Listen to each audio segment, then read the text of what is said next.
Olá, olá pessoal, esse é o Memória Capixaba, eu sou o Fábio Pirajá e sempre pesquisando, lendo, né, trazendo de volta assuntos que estavam esquecidos, né?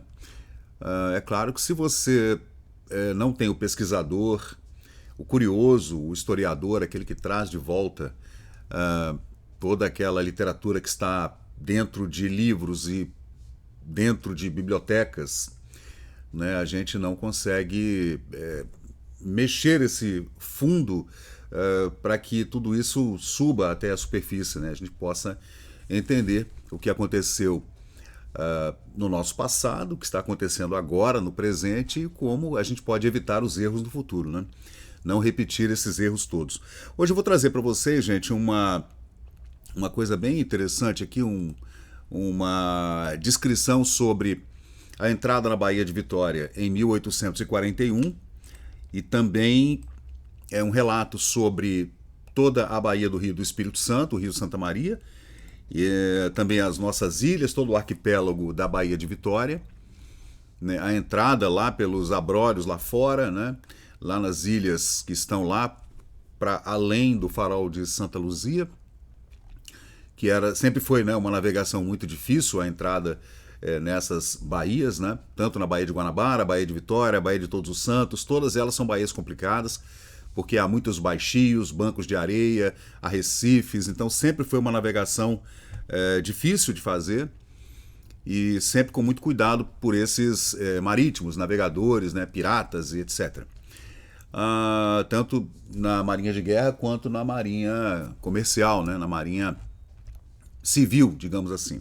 Esse relato, gente, é um relato muito legal que eu vou trazer para vocês com essas gravuras aí do século XVIII, do século XIX, perdão, do convento da Penha, lá no Morro da Penha, na Vila Velha, antiga capitania do Espírito Santo, né, o centro nervoso da capitania do Espírito Santo, de Vasco Fernandes Coutinho, estabeleceu lá com 60, 70, 80 colonos mais ou menos, a sua colônia, lá na prainha de Vila Velha, ali, logo abaixo do Moreno, lá na Piratininga, em 1535, com a legislação que estabeleceu as capitanias hereditárias, né? O Vasco Fernandes Coutinho estabeleceu-se lá com sua família, esses colonos vindos de Portugal.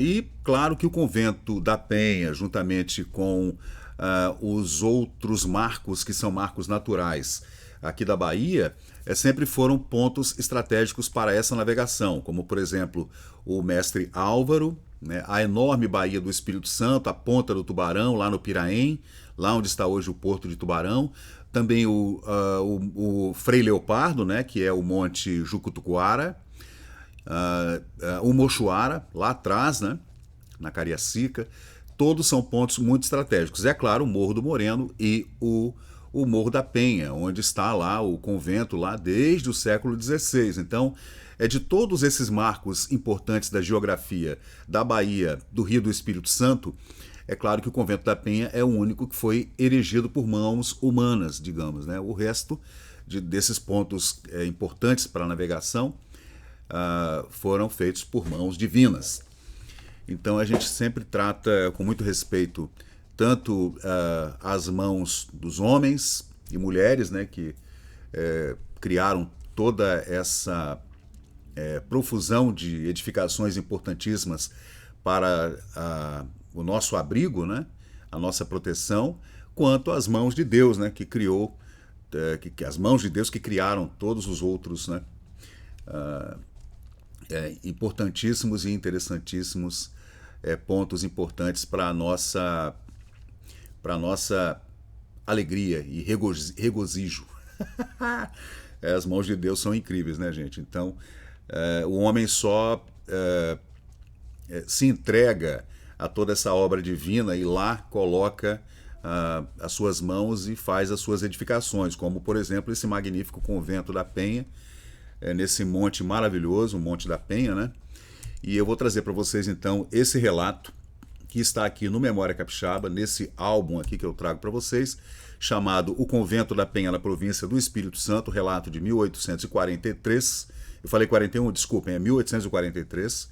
É um relato que está na Revista da Sociedade de Geografia do Rio de Janeiro, no tomo número 8 de 1892, boletim do redator, Dr. Antônio de Paula Freitas, chamado Convento da Penha, na província do Espírito Santo. Ele faz um panorama da Bahia, mas na verdade o assunto cerne do texto é o convento de Nossa Senhora da Penha. Ele vai fazer um detalhado esquema literário sobre o convento da Penha, as pessoas que o construíram, né? E, é claro, também as suas entranhas, né? O que é mais importante, é um relato interessante, né? Essa cópia da descrição desenvolvida de uma antiga lenda que envolve clérigos e guerreiros e indígenas e toda sorte de pessoas e fazendeiros e marítimos, né? Homens do mar. Essa antiga lenda, gente, do convento da Penha, né? Escrita por J. Machado de Oliveira, que trata desse assunto que eu vou trazer para vocês aqui agora, num texto que a gente teve que fazer uma revisão do português da época, porque é um português difícil de ler. Não é impossível, você consegue ler, você consegue entender absolutamente tudo, porque nos nossos ouvidos esse português entra muito suave. É muito mais bonito, né, a forma como era escrito o português até meados do século XIX. Depois a gente foi perdendo aquele português antigo, não é o arcaico, mas o antigo, né? Usava-se muito latim também ainda nessa época, né? Toda vez que querias elevar-se assim a algum texto ou alguma pessoa importante, usava-se o latim para destacar, sublinhar esse período, né? Mas nesse texto há pouco latim. A gente vê aqui, por exemplo, Turris Cândida in Porupto Monte Rodilonge a Maricita Visitor. Uma torre branca é vista em uma montanha íngreme, não muito longe do mar. Então, ele faz essa descrição a respeito do convento do Morro da Penha, né? E aí a gente vê nesse mapa, gente, que é um mapa... Esse mapa não é muito antigo, não, né? Esse mapa aqui é de 1924... Mas eu peguei esse mapa aqui porque ele dá exatamente uma noção da topografia da região, da entrada aqui da Baía de Vitória, né? A gente vê aqui o farol de Santa Luzia, a ponta de Santa Luzia, né? O farol aqui, todas aquelas pedras e abrolhos que eu falei com vocês, esse baixio grande aqui, perigoso para a navegação costeira, né? Aqui é a bombordo de quem vem do sul. Aí a gente vê o Monte Moreno, o Monte Santa Luzia, né? A gente vê aqui o Morro da Penha, a Piratininga, a Ilha do Boi, a Ilha do Frade, né, a Baía do Espírito Santo, lá no Piraém, na Praia Comprida, o Morro do Itabé pro Sul, o Morro de Bento Ferreira, o Morro da Fábrica, as ilhas de Wetzel, que é a ilha de Monte Belo, e Santa Maria, que é a Ilha do Rabelo. Antigos nomes, né, gente? Antigos nomes que adivinham de nomenclaturas lá do século XIX, né? Esse mapa é de 1924, mas ainda está com aquela nomenclatura antiga, o que é muito legal isso aqui, né? Para a gente poder entender a quem pertenciam essas terras, quais os nomes que se davam. Aqui a gente vê o Morro do Peixoto, do lado do Morro da Jaburuna. Então a gente vê várias coisas aqui diferentes, né? Com nomes diferentes. Mas eu vou traduzindo para vocês. Esse vídeo vai ficar longo, mas é muito legal. Eu fiz uma revisão desse texto utilizando o ChatGPT, inteligência artificial, Chat 4. Já vai sair o ChatGPT 5, hein, que vai ser mais, né, mais legal ainda, com mais detalhes, né? Vai ficar mais inteligente, digamos assim, essa inteligência artificial que faz milhares de coisas que a gente faz vídeo, faz áudio, locução, dublagem, né? O mundo vai mudar, gente, depois dessa inteligência artificial, né? Depois que ela estiver realmente estabelecida, né? Então eu fiz a revisão do texto. Não é fácil, o texto é longo, tem 19 páginas, né? 19 páginas assim, ó, do Word. E como eu falei, é um texto, então, que conta essa antiga lenda do convento. descrita por J.J. Machado de Oliveira, que está na Biblioteca Nacional. O texto é O Convento da Penha na Província do Espírito Santo. Eu vou ler para vocês, então, o primeiro parágrafo naquele português antigo lá do início do século XIX, tá? Que começa assim. É bem bonito, tá? Por mais de uma razão, alegra e anima o grito de terra, que o gajeiro trepado no mastorel da popa da embarcação, que demandando a costa da província do Espírito Santo, faz a última singradura nas águas ao sul do Abrolhos. Nunca alviçareiro algum é mais festejado e presenteado, com menos parcimônia, do que aquele que primeiro descobre as assomadas das montanhas que atalaiam as extremidades da linha quase semicircular de uma baía, né? Que descreve a baía pela qual se entra para a Abra, em que está a capital dessa província. Então o texto é de 1843 e ele meio que faz uma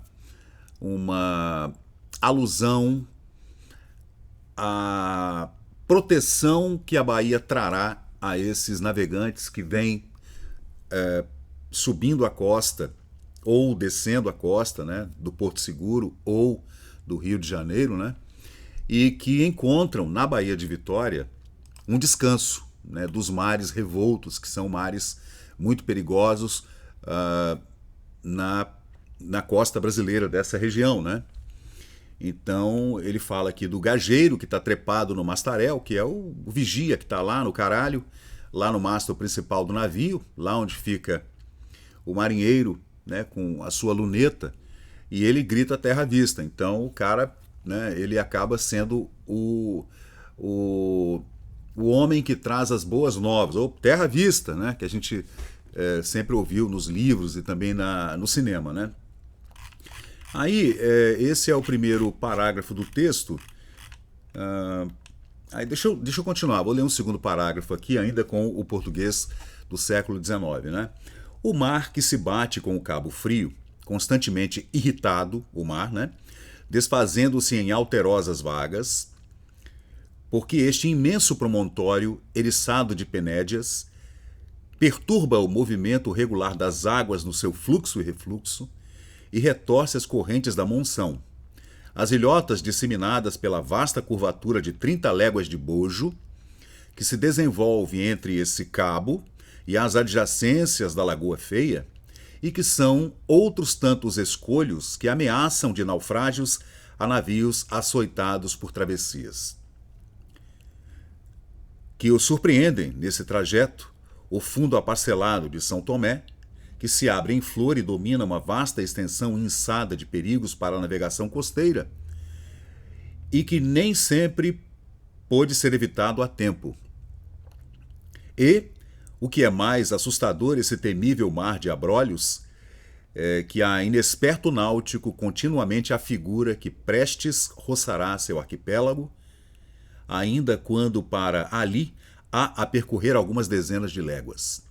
Todos estes preconceitos e apreensões mal calculados, que se apoderam do ânimo do navegante em navio que sulca aqueles mares, o atarantam e amedrontam, e por isso a celeuma dos marítimos, que anuncia o aparecimento de terra em tal altura, tira-os do sossobro em que estão, desde que aproam para a costa dessa província e encontram o leme às águas de bombordo, à esquerda.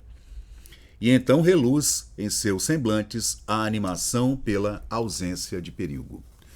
Bacana, né? Ele faz um relato exatamente, ainda seguindo a noção do primeiro parágrafo, de que o homem que está na vigia do mastro principal desse navio, dessa embarcação, avisa que há terra à vista e que o mar revolto, no qual eles vêm singrando desde os abrolhos, né, agora trará uma tranquilidade ao adentrar na Baía do Rio Espírito Santo, né, na Baía de Vitória, no seu arquipélago, e tudo ficará muito mais calmo, né, a navegação será tranquila, eles vão poder aportar, pegar água potável, encher os porões do navio com água, com carnes secas e com animais como galinhas, porcos, etc., né, que era assim que se fazia quando se chegava num porto seguro como o Porto de Vitória, que era fazer com que os marinheiros saíssem até terra firme para abastecer novamente o navio. Então o Porto de Vitória sempre foi um porto importantíssimo de abastecimento, de reabastecimento entre o Porto Seguro e o Rio de Janeiro. Bom, aí eu tenho o texto aqui que está já traduzido, digamos assim, para um português mais tranquilo, né? Aí segue aqui o texto dizendo o seguinte, que por isso a notícia de terra à vista, anunciada pela tripulação, tira-os do medo em que estão desde que se aproximam da costa da província e encontram águas a bom bordo. Então, a animação brilha em seus rostos pela ausência de perigo. Tá vendo a diferença do texto?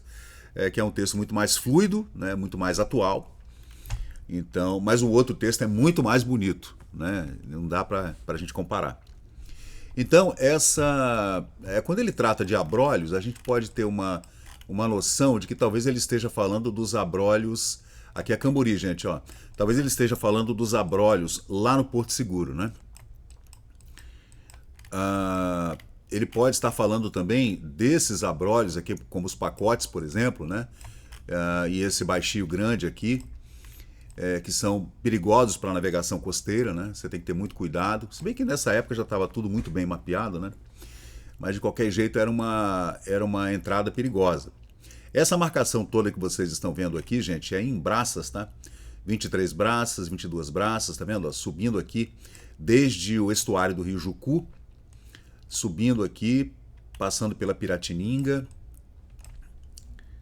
tá vendo? Até chegar lá na ponta do farol de Santa Luzia, você vê toda essa numeração aqui que são braças, tá? A profundidade é marcada em braças, que dá mais ou menos 1,75 m, né? Dá 8 palmos, mais ou menos, que são 22 centímetros, né? 25 centímetros aproximadamente, que é a medida marítima do século XVIII e XIX. Aqui a gente tem um outro mapa, muito interessante também da Baía de Vitória, né? Da Baía do Rio Espírito Santo, que assim era chamado antes, né? Aí segue dizendo aqui que, ao longe, na azulada cordilheira que se destaca sobre as terras que se estendem paralelas ao litoral do Espírito Santo, o ponto mais elevado é o Morro Mestre Álvaro. Você vê que o navegante, ele vinha por aqui, né, gente? Ele vinha por aqui, ó, chegando aqui, adentrando aqui. A primeira coisa que ele via lá ao fundo era o Mestre Álvaro, que não está aqui nesse mapa, né? E nem nesse aqui. Nesse aqui está aqui. O Mestre Álvaro está aqui, ó, aqui na Carapina. Então a primeira coisa que você via era o Mestre Álvaro, que é um monte de quase 1 quilômetro de altura, né? Que marca o fim da cordilheira para o leste. É ele que, com suas formas colossais e grupos de cumes que tocam as nuvens, denuncia a latitude de 20 graus ao sul do Equador. Quase em frente a ele está o pico da Jucutuquara, que no texto está Jocotocoara, com C, né? Não é com QU, é com C. Aqui nesse mapa a gente não vê a Jucutuquara aqui, né? Nesse mapa aqui talvez tá aqui, o Frei Leopardo tá aqui, ó, com 296 metros de altura, né? E ele segue dizendo que quase em frente a ele está o Frei Leopardo, né, o Jucutuquara, a Pedra dos Dois Olhos, que a gente chama hoje, né, surgindo do centro de um grupo de montanhas na ilha de Duarte de Lemos, onde fica a cidade de Vitória, e no continente, em um ponto mais remoto, distingue-se o Mochuara, de lembrança histórica, que por muito tempo serviu de refúgio a uma tribo indígena que habitava o litoral antes da conquista. Então você vê que lá na região de Cariacica, gente, e também na região do Mestre Álvaro, havia várias tribos indígenas que moravam naquelas regiões, né, que diria, naqueles sertões, né? E toda vez que havia algum embate entre essas tribos e entre colonos, eles se refugiavam nessas montanhas, né? Imagina isso, né? 200 anos atrás ou mais, 300 anos atrás, 400 anos atrás, né? Aproximando-se mais, quando já se percebe que a cordilheira inicial não se estende em linha reta, mas em diversas direções, todas se ligam à Serra Geral e vê-se o Morro do Moreno, que toma a precedência. Então, entrando na Bahia a bom bordo, você vê o Morro do Moreno. Ele se projeta rapidamente sobre o mar, com um cume revestido de árvores e pedras esbranquiçadas. Atrás dele, próximo, surge um grande rochedo nu e escuro, quebrado para o mar, que a ilusão óptica faz parecer uma extensão do Morro do Moreno. Mas não é. É o Morro da Penha, né? Sobre essa massa escarpada, destaca-se um edifício de radiante brancura, contrastando com a cor do rochedo, que em tempos passados seria tomado por um castelo de estilo romântico lá na Europa, por exemplo. Essa é a igreja anexa ao Convento da Penha. A Vasco Fernandes Coutinho, o primeiro donatário da capitania do Espírito Santo, corria um tempo bem sereno depois das lutas cruas e obstinadas com os aborígenes, segundo o texto, de 1843. Estes índios, com resistência determinada, se opuseram à entrada dos invasores em seu território ancestral. Para melhor colher os frutos do seu domínio, Vasco Fernandes Coutinho, aumentou os meios materiais, especialmente a sujeição forçada dos indígenas para trabalhos rurais e também para a fundação de povoações. E assim se deu todas as batalhas, né, até que os índios fossem subjugados. Infelizmente, né, foi assim que aconteceu. A dolorosa experiência de derrotas de Vasco Fernandes Coutinho fez com que ele percebesse que jamais conseguiria subjugar os indígenas pela força. Era impossível impor a escravidão a esses homens, cuja natureza era a liberdade, e esperava-se deles serviços incompatíveis com sua índole. Não tinha como, você podia até tentar escravizar esses índios, mas eles não obedeciam, não tinha como. A tribo dos Aimorés, mais tenaz do que as outras, isolou-se nos centros das matas da Serra Geral, lá no Mochuara, lá atrás, lá em Cariacica. Coutinho, então, considerou que um apelo ao cristianismo poderia facilitar a missão através de um catequismo. Através da religião você pudesse fazer com que esse gentil se submetesse. Mas esta estratégia já havia sido mostrada eficaz em outros países. Propagou-se a ideia, então, de que as tribos na região de Vasco Fernandes Coutinho eram dóceis e pacíficas, facilmente convertidas à fé cristã e à sujeição como se fossem escravos mesmo, né? E para atrair ainda mais aventureiros europeus, espalhou-se a falsa notícia de que o país era abundante em ouro e esmeraldas, especialmente a nossa região aqui da capitania do Espírito Santo, né? Aí, deixa eu ver esse outro mapa aqui, tem esse outro mapa aqui também, é o mais antigo. Esse é um mapa de mais ou menos da mesma época desse texto. Esse mapa é de 1854. Então, uns 10 anos depois do texto, né? Deixa eu ver onde está. Não é difícil acreditar que esse atrativo trouxe muitos aventureiros europeus, alguns com o objetivo exclusivo de encontrar riquezas. No entanto, entre eles havia religiosos com zelo evangélico, como o Frei Pedro Palácios, o padre Nóbrega e o padre Anchieta, que tinham como único incentivo a posse dos bens celestiais. Um desses missionários, o famoso Frei Pedro Palácios, era um leigo da província da Arrábida, em Portugal, descendente de uma família castelhana do Rio Seco, no Reino do Leão, na Espanha. Frei Pedro Palácios era um homem de vida austera, também mística, segundo diz a lenda, parecia possuir poderes sobrenaturais, né? E disse que durante uma tempestade ele conseguiu acalmar o mar, jogando seu hábito de religioso às ondas, permitindo que o navio continuasse sua viagem para o senhorio de Coutinho. Nessas águas turbulentas aqui da Bahia, num dia de tempestade muito forte, né?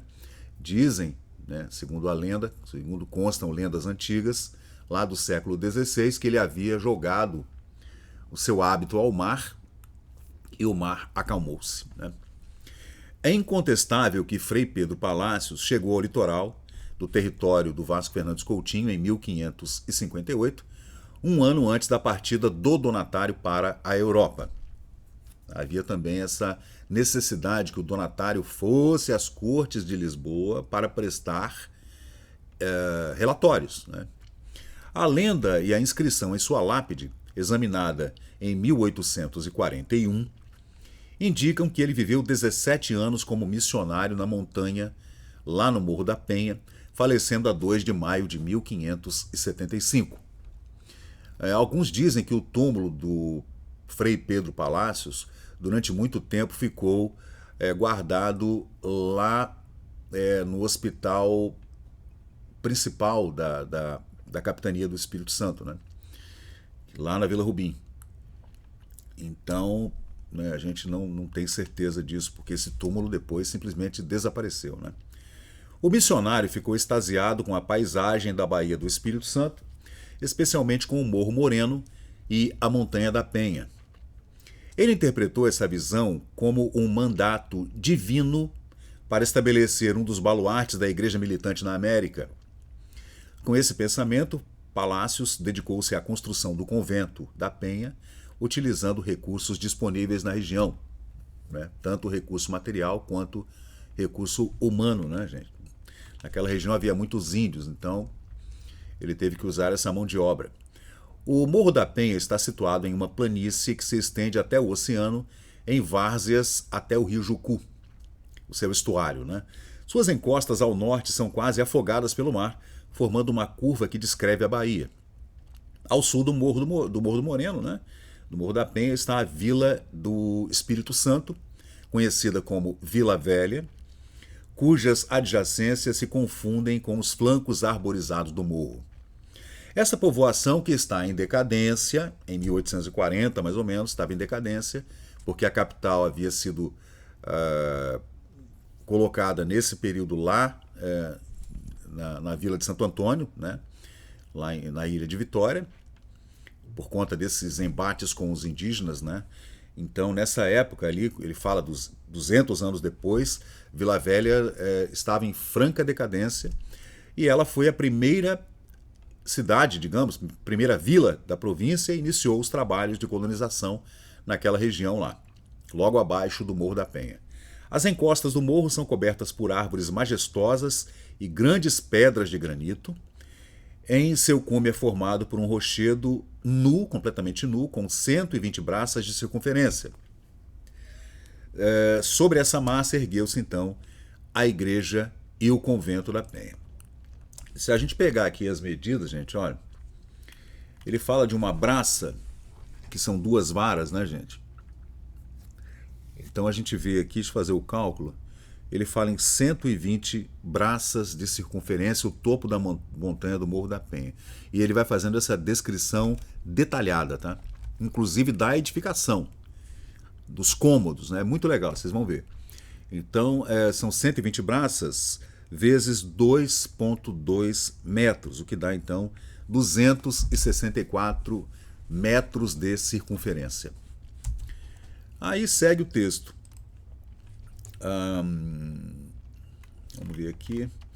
Frei Pedro Palácios, inspirado pela severa aparência da montanha, viu nela um lugar de recolhimento para meditar sobre sua missão. A missão de erguer ali um templo e também a missão de catequese. Né?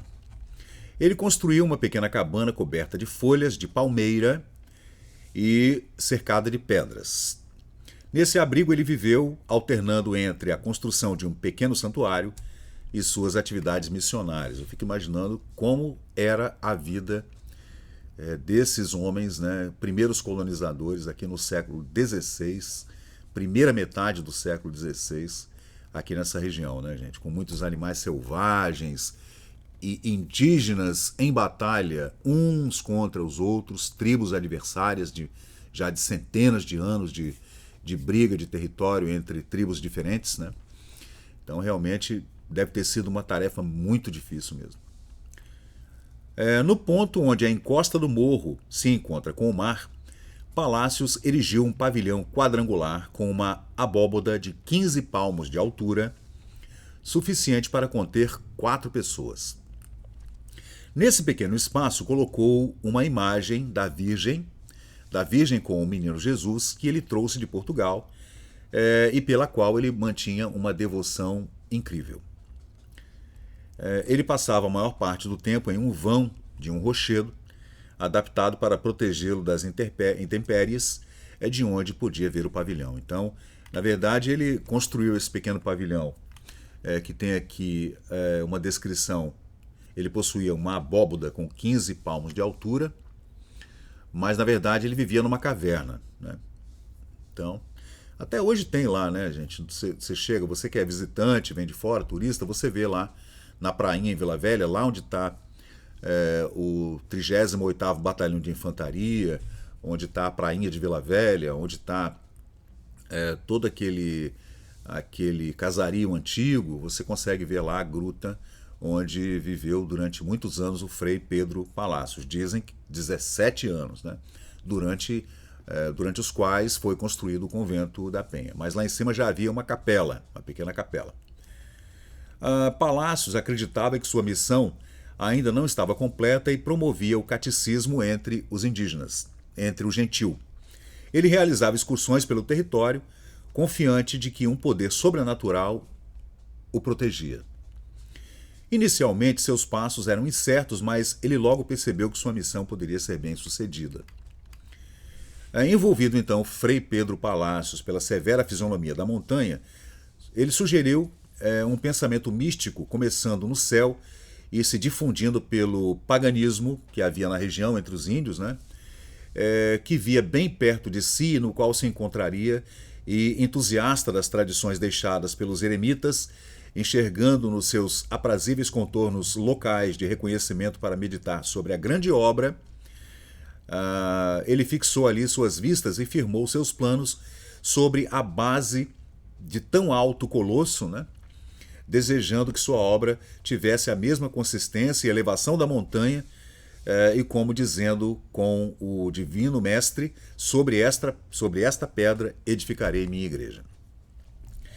Então, você vê que era um homem de muita fé, e ele, vendo aquela fisionomia, segundo o texto, severa da montanha, da Penha, né, do Morro da Penha, e pedindo aos céus que o guiasse, ele conseguiria erigir ali uma igreja maravilhosa, né?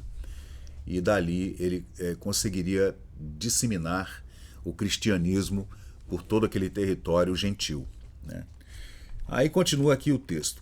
Depreendendo-se de outras ideias, concentrou-se unicamente na execução da empreitada de tão elevado mérito, entrando nela não com passos vacilantes, como os que chegavam ao novo hemisfério, alimentados por ambições mundanas disfarçadas com a religião católica, mas com a força de ânimo inspirada por uma consciência firmada nos princípios do cristianismo.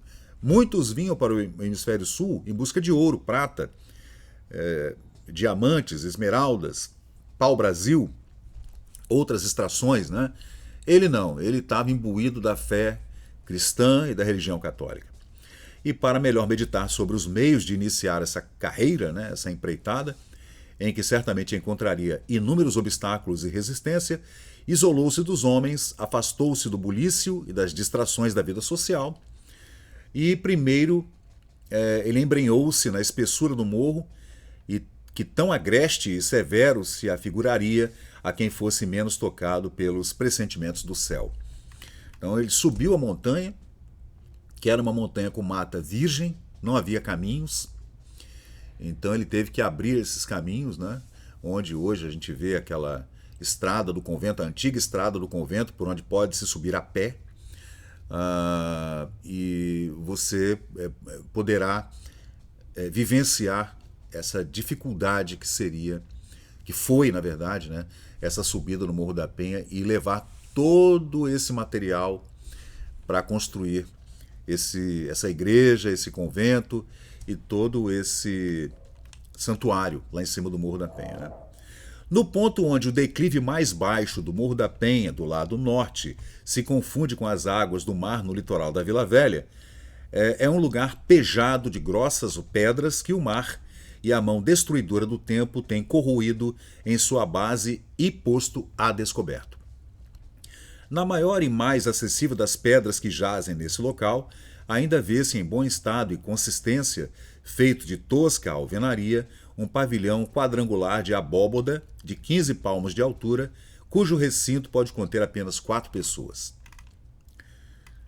Nesse acanhado espaço foi, segundo a mais antiga tradição local, colocada a imagem da Virgem com o menino Jesus que Frei Pedro Palacios trouxe de Portugal, segurando em seus braços, o Divino Filho, pintado um painel de pequenas dimensões que o religioso trouxera de Portugal e tinha grande devoção. Esse texto já foi traduzido, já foi transcrito esse texto aqui.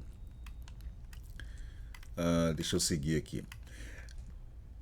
Prestante lhe foi esta audácia, pois que bastou para desanimar a ira dos indígenas, suscitada pela recente expulsão do seu território ancestral, e modificar sua natureza feroz, fazendo-os ouvir com voluntária atenção os acentos de paz e conciliação em que o missionário se esforçava para que fosse entendida e aceita sua doutrina.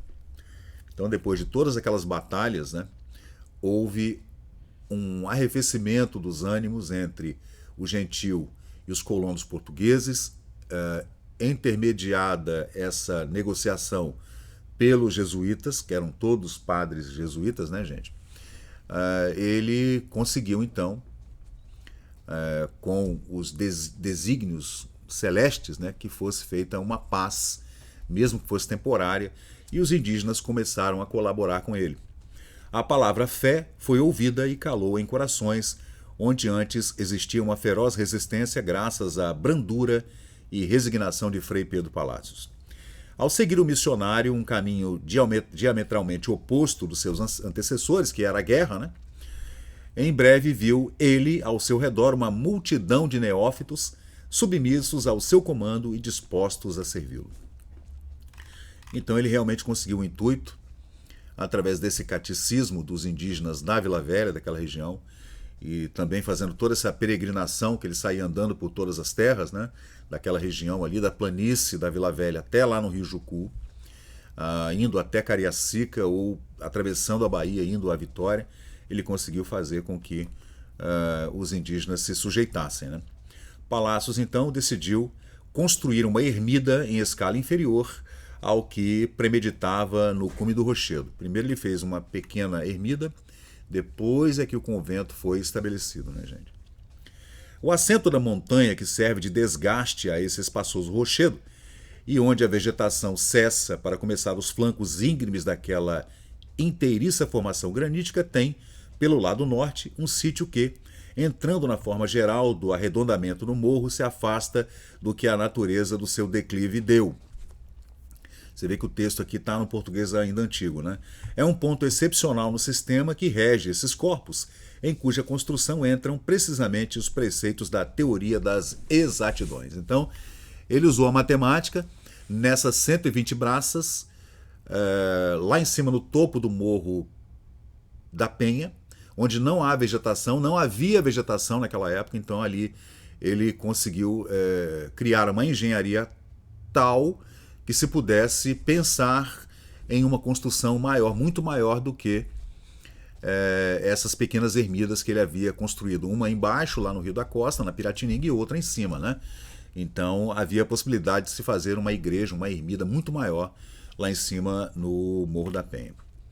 Gente, eu vou dar uma parada agora no vídeo, porque o texto ainda é bastante grande, eu farei ele em 2 partes. Já estamos aqui com 40 minutos, E esses mapas, aqui primeiramente um mapa de 1854, onde a gente vê aqui a Barra do Espírito Santo, A barra que a gente fala é o estuário, onde o rio desemboca no mar.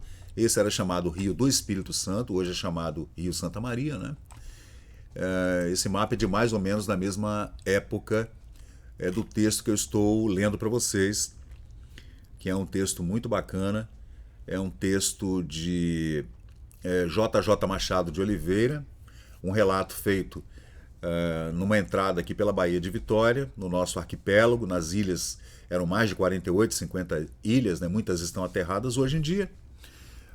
E também dá um panorama exato das montanhas, dos pontos importantes, pontos geográficos importantes para a entrada na Baía de Vitória e, é claro, falando sobre o Convento da Penha com muitos detalhes, detalhes que eu trarei para você no segundo vídeo desse texto, porque senão o vídeo ficará muito longo. Eu quero falar também que hoje aconteceu, gente, aliás, está acontecendo, hoje é dia 4 de julho de 2024, está acontecendo hoje a inauguração do Mercado da Capixaba. Eu estive agora há pouco aqui embaixo, né, porque o meu estúdio fica aqui pertinho do mercado, né, aqui atrás, só descer o prédio que eu estou no mercado, né, da Capixaba. É um antigo mercado, inaugurado em 1926, ainda no período em que Florentino Avidos era o presidente do Espírito Santo, né, e eu gravei um videozinho lá, agora de manhã, que eu mostro aqui para vocês agora. Esse é o novo Mercado da Capixaba, uma reforma que durou mais de ano, né? Uma reforma bem demorada mesmo, mas ficou muito bonito. E todas essas lojas, gente, ainda estão vazias, né? É claro que a Prefeitura de Vitória deve estabelecer alguma regra para você arrendar esses espaços aí, que eu espero que seja espaço de cultura, de arte, lazer, culinária, né? Que seria maravilhoso se fossem só restaurantes e talvez uma ou duas lojinhas para venda de produtos para turistas, né? Mas o resto tinha que ser restaurante, gente. Restaurante, barzinho, né? Essa é a vocação do Mercado da Capixaba, até para fazer um movimento no centro, né? Que o centro está muito abandonado e ele precisa movimentar-se. Então eu gravei esse vídeo, né, que eu vou trazer para vocês aqui no canal. Num próximo vídeo eu farei um vídeo só para falar sobre o Mercado da Capixaba e a inauguração que está acontecendo hoje, dia 4 de julho de 2024. Eu não gosto de botar data no vídeo, não fica legal, né? Mas é só para a gente entender que ele está sendo inaugurado hoje, o Mercado da Capixaba. Então é isso aí, pessoal. Eu vou, claro, continuar o vídeo para falar sobre esse texto incrível, datado de 1843, que fala da chegada do Frei Pedro Palácios e a construção do Convento da Penha, né? E toda essa dificuldade que ele teve para estabelecer essa ermida no alto do Morro da Penha, né? Que a gente vai tratar no próximo vídeo depois, aqui no canal Memória Capixaba. Muito bem, eu sou Fábio Pirajá e a gente volta a qualquer momento com mais vídeos aqui no canal. Muito obrigado e até a próxima, gente. Valeu! E chegamos ao final de mais um vídeo aqui do Memória Capixaba. E se você curtiu o conteúdo, por favor deixe seu like, compartilhe aqui o nosso canal e inscreva-se para mais novidades. Até a próxima e muito obrigado por participar aqui do Memória Capixaba.